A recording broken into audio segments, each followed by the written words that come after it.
King's Corner. I'm your host, Christian King, and I hope you're having a terrific Thursday. And today we're going to be talking about Lonzo Ball. So, I don't know if you guys watched it, but last night we had Luka Doncic versus Zion Williamson. And I was watching the entire game from start to finish, and I'll just let you know this right now. I thought I was going to see Zion versus Luka, and it was going to be so exciting, but I didn't get any of that. And you probably think, oh, you were probably upset because nothing happened, huh? No.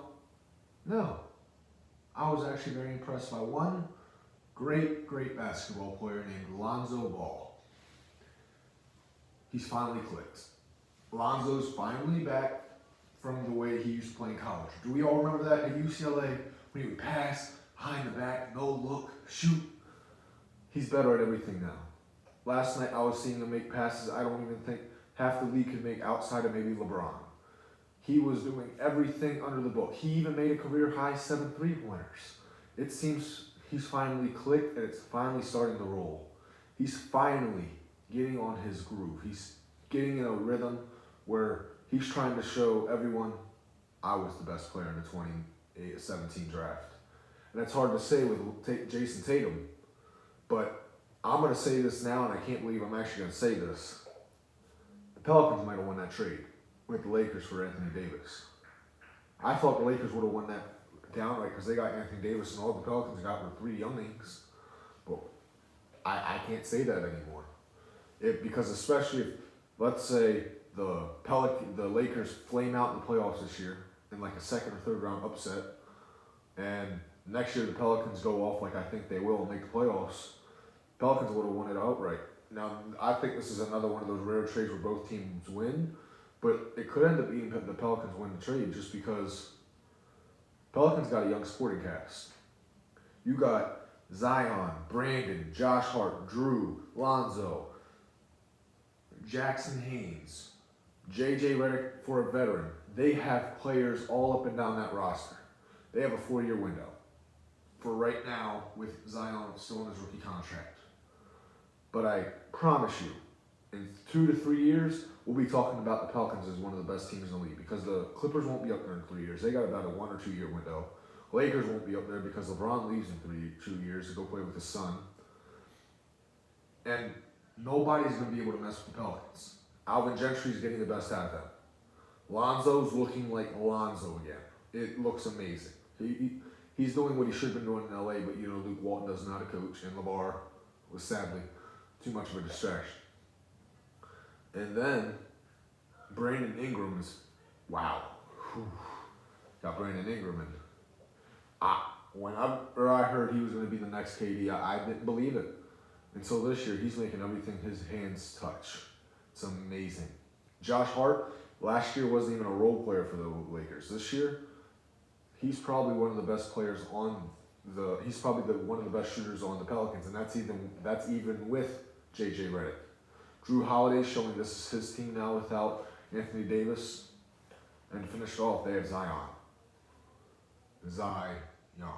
Don't have to say any more than that. It's just Zion. That's what's going to make him an icon. If you ever realize, all the greats have one name.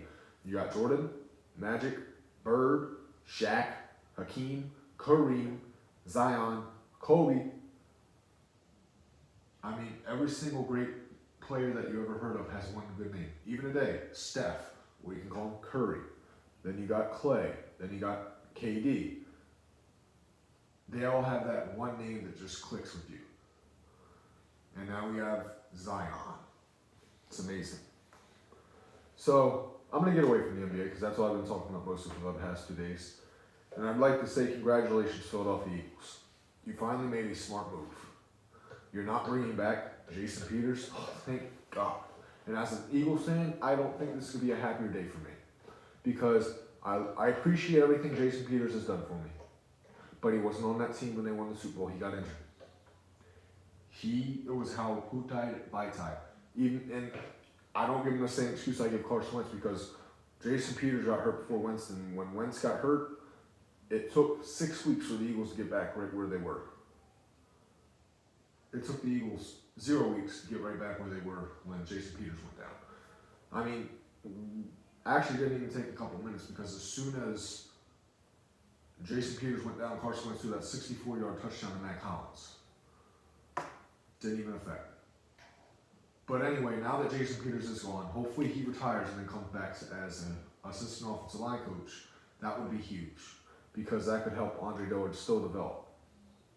But then, and this was a shock to me, the Eagles hired Marty Morningweg, the former offensive coordinator for the Ravens from 2016 to 2018. And that was actually a brilliant move by Doug Peterson because it's him trying to say it's Carson Wentz's time. Now all that's going to happen probably soon is Alshon's going to go. They're going to draft a speedster for Wentz. They probably won't end up signing a huge name at the wide receiver market. And I also got to change my opinion on something that, for some reason, I was a big go-for guy the last 2 days. Byron Jones does not need to come to Philadelphia. I don't know why he wants $18 million, but Philly, if you want a corner, draft it. Or you go after James Bradbury. He's much cheaper and much better. Or you bring back your corners from last year. I'm fine with draft one in the second round. Just don't get Byron, or even trade for Darius Slay. Because you don't need to spend $18 million on a corner. You guys didn't win a Super Bowl because of a corner. You won a Super Bowl because of a defensive line, an MVP quarterback, 2 MVP quarterbacks, a secondary, safeties, linebackers that were decent, an offensive line, a running back committee, and a receiving core that could actually get open. So, with the Eagles making all these moves, if they make them the way they should, if they have one of these off seasons like they had in 2016 and 2017, Eagles will win the NFC for the second time in a row, making them the first back-to-back champions since the Philadelphia Eagles 2003-2004.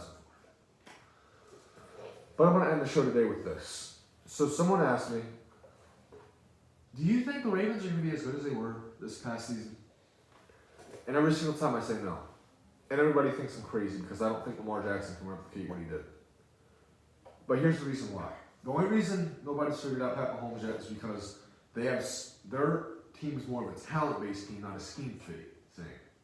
And they're young and fast. And this team is built all on Pat Mahomes' rookie contract.